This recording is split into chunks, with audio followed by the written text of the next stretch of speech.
이나 신체적으로는 아무 문제 없습니다. 그런데 우리 부부는 관계를 거의 하지 않습니다. 다른 집은 남편들이 밤에 잠을 못 자게 할 정도라는데 제 남편은 그렇지 않습니다. 신혼 초 1년 정도는 부부관계가 그럭저럭 있었습니다. 그런데 우리 부부관계는 갈수록 뜸해졌고 결혼 3년 정도부터는 마치 갱년기라도 맞이한 부부처럼 그냥 삽니다.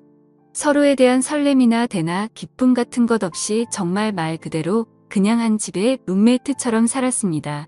같은 침대에 누워 잠을 자도 남편은 제 몸 하나 건드리지 않고 그냥 자고 남편이 왔을 때 샤워를 하고 나와도 옷을 야하게 입어도 제가 투명 인간도 아닌데 쳐다도 안 보고 지나갑니다.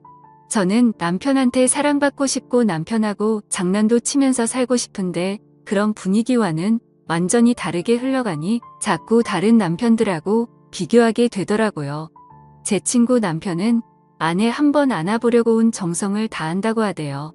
둘이 맞벌이를 하고 있으니 남편 이 옆에 오면 제 친구는 피곤하다면서 남편을 은근히 발로 밀어버리는데 그러면 그 남편은 끝까지 굴하지 않고 밤에 자기 아내 한 번 안아보고 싶어서 퇴근하고 와서 빨리 밥도 차리고 설거지도 하고 청소기도 싹 밀어놓고 당신 피곤하다고 할까봐 내가 열심히 했어 하면서 다리까지 주물러 준답니다. 그러면 친구는 그날 밤 성은을 잊게 해준다고요. 그렇게 남편이 성은을 잊고 나면 또 남편은 아내한테 온갖 충성을 다한다고 하더군요. 그러면 제 친구는 은근히 받아주고 그렇게 두 사람의 관계는 끈끈해져 갔고 아이도 셋이나 낳았습니다. 정말 부러웠습니다. 그런데 그 부러운 마음이 시간이 지날수록 제 마음에 파고 들어가 비수가 되어 가슴에 꽂혔습니다. 그리고 제 마음은 썩어 들어갔지요. 처음에는 부부관계에 크게 관심을 안 보이는 남편을 보고 내 남편은 왜 저럴까? 혹시 여자가 취향이 아닌가? 혹시 양성애자인가? 별별 생각을 다 했습니다. 제가 듣기로는 잠자리에 관심 없는 남자는 없고 남자는 숟가락들 힘만 있어도 잠자리를 하고 싶어 한다고 들었습니다. 그런데 제가 아는 제 남편은 그러지 않으나 처음에는 남편이 왜 그럴까 또 시작했다가 시간이 지날수록 나는 왜 그럴까리로 생각이 바뀌어 갔습니다. 나는 왜 남편이 자고 싶어 하지 않을까? 내가 무슨 문제가 있는 걸까? 점점 남편 앞에서조차 자신 없어지고 제 자신이 작아지는 것 같았습니다. 너무 비참했습니다. 하루는 자존심 다 버리고 남편한테 진지하게 물어봤습니다. 왜 잠자리를 안 하냐고, 내가 매력이 없냐고요. 그랬더니 남편은 자기는 여자하고 잠자리하는 별로 안 좋아한다고 했습니다. 어릴 때부터 아버지가 여자들하고 바람피는 모습 보고 자라서 그것만으로도 충분히 지긋지긋하다고요. 자기가 여자하고 그 짓을 하고 있으면 자기가 괜히 짐승이 된 것처럼 느껴진다고 했습니다. 시아버지가 새 여자를 데리고 집에 올 때마다 자기 눈에 아버지가 짐승처럼 보였다고 하더군요. 새 여자를 데리고 올 때마다 아니 그게 무슨 말이냐 시아버지가 여자를 여러 번 데려고 왔냐고 물었지요. 그랬더니 남편이 하는 말이 자기 친엄마 빼고 새 엄마가 지금까지 4번이나 바뀌었다고 하더군요. 저는 그 소리 듣고 기절하는 줄 알았습니다. 지금 시어머니가 남편의 친엄마가 아니라 새 엄마인 줄은 알고 있었습니다. 하지만 네 번째 새 엄마인 줄은 몰랐지요. 당연히 남편의 친엄마인 본처와 헤어지고 재혼한 걸로만 알고 있었지요. 그런데 제가 아는 시어머니, 남편의 네 번째 새엄마라는 소리를 듣고 하는 소리가 새어나왔습니다. 그래서 제가 남편한테 물었지요. 그럼 시아버지가 재혼을 4번이나 한 거냐 했더니 그렇다고 하더군요.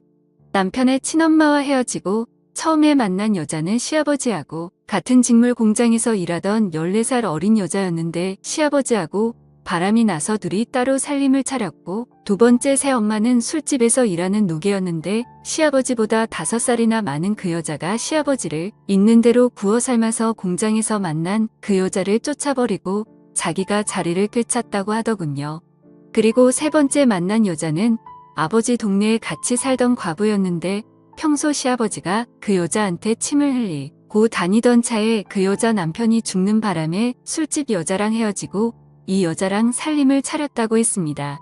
그리고 지금 제가 알고 있는 시어머니는 남편의 할머니, 즉 시아버지의 엄마를 간병하러 온 여자였는데, 당시 같이 살던 여자는 남편의 할머니가 치매에 걸리게 되자 고생을 바가지로 할 것 같아 도망가 버렸고, 그 후 시아버지는 어쩔 수 없이 간병인을 들이게 되었는데, 그 여자를 시아버지가 어찌어찌 꼬드겨서 어머니를 간병하게 하고 같이 살림을 살게 되었다고 했습니다. 얘기를 듣는 동안 저는 정말 놀란 입을 다물 수가 없었습니다. 시아버지의 과거가 그렇게 화려한 줄 몰랐지요. 그런 얘기를 결혼 전에 들었다면 저 그 결혼 다시 생각해 봤을 겁니다. 시아버지가 한 번 재혼한 것과 4번 재혼한 것은 완전히 다른 문제였으니까요. 저는 남편한테 결혼 전에 그 말을 왜 하지 않았냐 물으니 물어본 적 있냐고 하더군요. 그리고 그게 뭐 자랑이라고 여기저기 떠벌리고 다니냐고 했습니다. 저 정말 충격받았습니다. 아무리 지나간 일이고 말해서 좋을 게 없다고 해도 이건 말해야 하지 않았나 하는 생각이 들더라고요. 왠지 속아서 결혼했다는 생각이 떠나질 않았지만 지금에 와서 어쩌겠나 싶었지요. 새어머니 이야기는 정말 충격적이었지만 그 얘기를 듣고 나니 남편의 이상한 행동이 어느 정도 조금 이해가 되긴 했습니다. 어릴 때 부모가 관계하는 모습을 보면 그 충격이 오래 간다고 하던데 어쩌면 남편은 그 모습을 본 것일 수도 있겠다. 그래서 부부관계가 별로 좋지 않은 기억으로 자리 잡을 수도 있겠다 싶었습니다. 그런데 아니더라고요. 저는 남편을 너무나 정상적인 사람으로 봤던 겁니다. 남편은 시아버지보다 더했으면 더했지 결코 덜하지 않은 사람이었고 시아버지의 인간 쓰레기 같은 가족력을 그대로 물려받았더군요. 워낙 철저하게 숨기고 본인은 여자와 관계하는 것을 너무나 싫어해서 한데서 저는 그런 줄로만 알았지. 온갖 쓰레기 짓을 다 하고 다니는 남자였습니다. 오죽하면 결혼 6년 동안 전혀 모르고 살았습니다. 시아버지가 바람 피우는 걸 보아와서 그런지 남편은 그것을 숨기고 감추는 게 익숙한 사람이었습니다. 저는 그것도 모르고 제 자신을 자책하고 그 사람을 가여워봤던 게 참 어이가 없었습니다. 하지만 꼬리가 길면 밟힌다고 결혼하고서부터 계속 이어진 더러운 짓이 언제까지고 감추어질 수는 없는 일이었지요. 남편은 중견기업에서 근무 중이며 사주 3교대 근무를 하고 있습니다. 아침 8시부터 4시까지 근무하고 하루 쉬고 오후 4시부터 자정까지 근무하고 하루 쉬고 자정부터 아침 8시까지 근무하고 이틀 쉬는 이런 시스템입니다. 같은 방에서 잘 때도 있지만 늦게 들어오는 날에는 남편은 다른 방에 가서 잘 때도 많습니다. 저도 일을 하고 있고 다음날 아침에 출근해야 하니 저를 배려해서 다른 방에 가서 잔다고 했습니다. 저는 괜찮다고 한 방에서 같이 잤으면 좋겠다고 여러 번 얘기했지만 알겠다고 말만 하고 자다 일어나 보면 남편은 다른 방에서 자고 있었습니다. 그럴 때면 왠지 모르게 외롭고 우울했지만 왜 내 옆에서 안 자냐고 마냥 했을 수만은 없는 일이었습니다.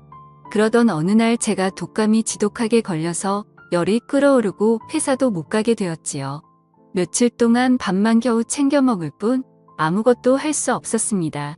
며칠 뒤 독감에서 나왔을 때 남편이 입을 옷이 없다면서 도대체 빨래를 언제 한 거냐고 툴툴거리더군요. 속옷도 갈아입을 게 없다고요. 그러고 보니 빨래를 거의 일주일째 못 돌리고 있었던 겁니다.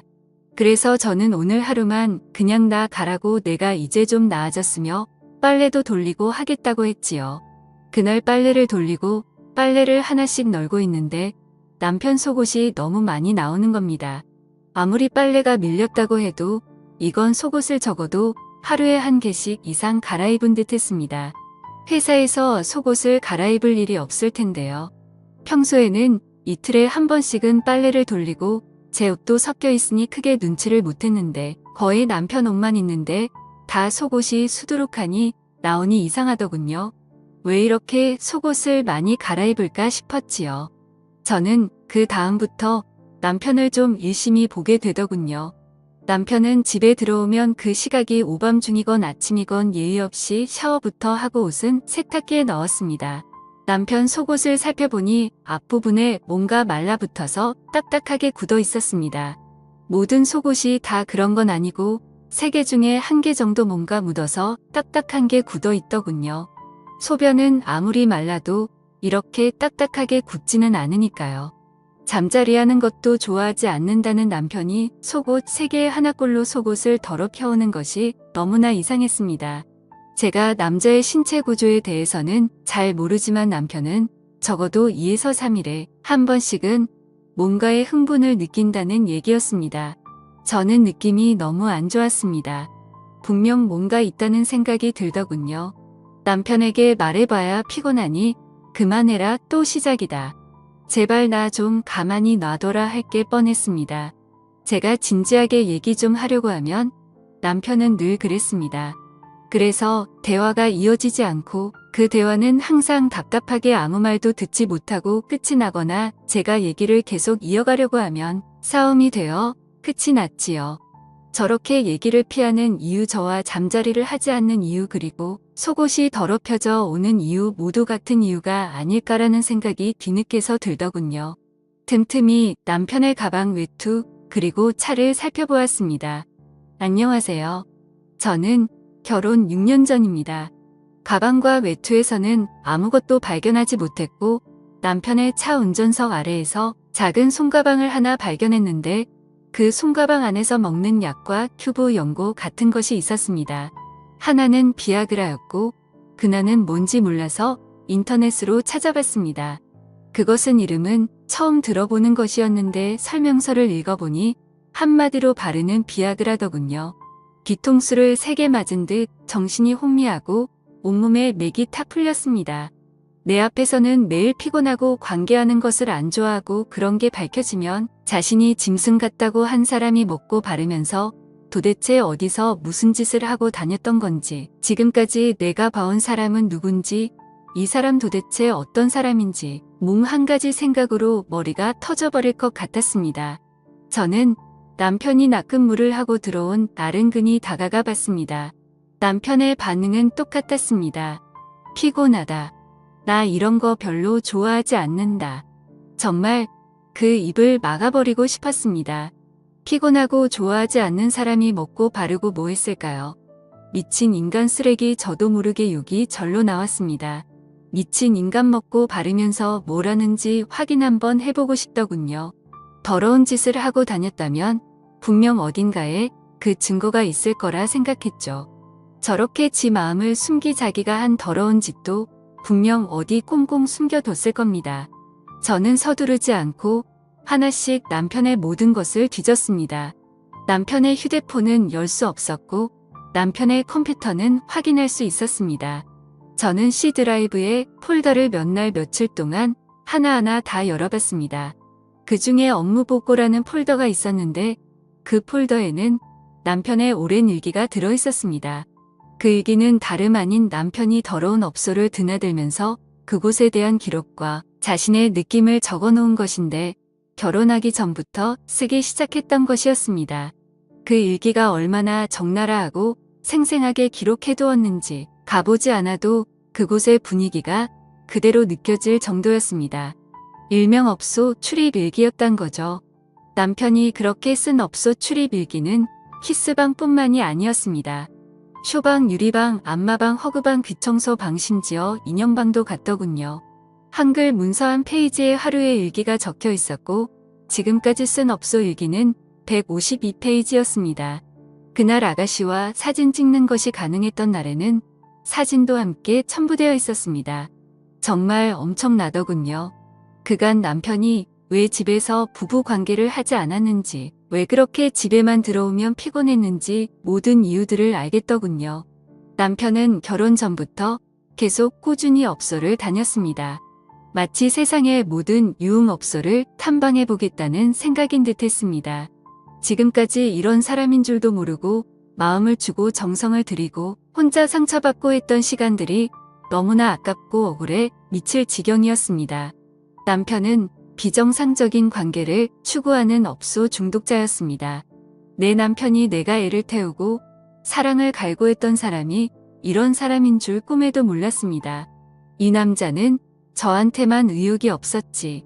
직장도 번듯했고 사람들하고 관계도 나쁘지 않았으며 저와 결혼하기 전에 부모님께 대하는 예절이며 저에 대한 매너도 좋은 사람이었습니다. 폭력적이지도 않았고 말을 거칠게 하는 사람도 아니었습니다. 우리 밤의 부부관계만 잘 진행되었다면 저는 너무나 괜찮은 남자와 결혼했다고 생각할 뻔했습니다. 그런데 이런 이상한 사람이었다니 정말 끔찍했고 한시도 저는 이 사람과 한 집에 있고 싶은 마음이 없었습니다. 그리고 너무나 다행이고 감사한 건 우리 사이에 아이가 없다는 것이었습니다. 만약에 아이가 있었다면 시아버지와 남편에 이어 아이까지 어떻게 변했을까 생각만 해도 심장이 벌렁거렸습니다. 남편에게 크게 잊지도 않은 점까지 뚝 떨어져 버렸습니다. 저는 남편이 오기 전에 컴퓨터에 있는 업소 일기를 다 제 메일로 옮겼고 그 집에 있는 저의 모든 짐을 챙겨서 친정으로 와버렸습니다. 그리고 저는 이혼하자는 문자 한마디만 남기고 남편과 연락될 수 있는 모든 것을 차단시켜버렸습니다. 그리고 제가 가지고 있던 모든 자료를 인쇄해서 시댁에 한부, 남편의 누나 집에 한부를 보냈고 그리고 남편 앞으로 남편의 회사 주소를 적어 한부를 보냈습니다.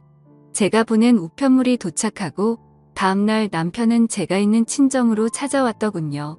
얘기 좀 하자고 했습니다. 부모님은 얘기할 것도 없다며 이대로 둘이 갈라서라고 이런 사람 1분 1초라도 더 만날 필요 없다고 하셨지요. 저는 그래도 마지막으로 얘기는 해야겠다 싶어서 그 사람을 데리고 따로 나왔습니다. 친정 근처 공원에서 만났는데 그 남자는 자기가 미안하다, 잘못했다고 하더군요. 앞으로 업소를 끊고 잘 살아보겠다고요. 바보 천치가 아니고서야 그 말을 누가 믿나요? 그 말은 못 들은 걸로 무시하고 제가 물었습니다. 나랑 결혼은 왜 했어? 진심 궁금해서 물은 것이었습니다. 그런데 남편은 뭐라고 말도 못하고 가만히 있더군요. 그래서 다시 물었습니다. 나랑 결혼 왜 했어? 내가 보니 딱히 나를 좋아한 것 같지도 않고 어차피 성적인 욕구도 밖에서 풀고 들어오고 결혼 같은 게 해봐야 옆에서 걸리적거리기만 할 텐데 나랑 뭐하러 결혼했냐고 물었더니 남편이 한다는 소리는 정말 저를 뒷목 잡게 했습니다. 결혼 안 하고 있으면 이상해 보일까봐라고 하더군요. 정말 저 순간 빡 돌아서 인간 저 세상으로 보내고 싶었지만 차마 그렇게 하지는 못하며 저는 벗고 있던 운동화를 집어들었습니다. 나 지금 너랑 결혼해서 6년간 살면서 내가 부족했나, 내가 잘못했나, 내가 매력이 없어서 그러나 나는 왜 사랑받지 못할까? 하루도 마음 편한 날 없었어. 잠자리를 하면 하루는 하는 대로 잠자리를 못하는 날은 못하는 대로 내가 초라하고 작아 보였어. 그런데 너는 지금까지 업소를 다니면서 멀쩡한 나를 이상하게 만들고 있었어. 그렇게 결국 그놈과는 이혼 소송을 걸었고 더러운 생활이 끝이 나게 되었습니다. 아직 제 나이 30대이고 다른 좋은 남자 만날 기회도 많을 테니 언젠가 저에게 딱 어울리는 성실한 남자 만나길 바라며 좋은 인연 기다려 보겠습니다. 감사합니다.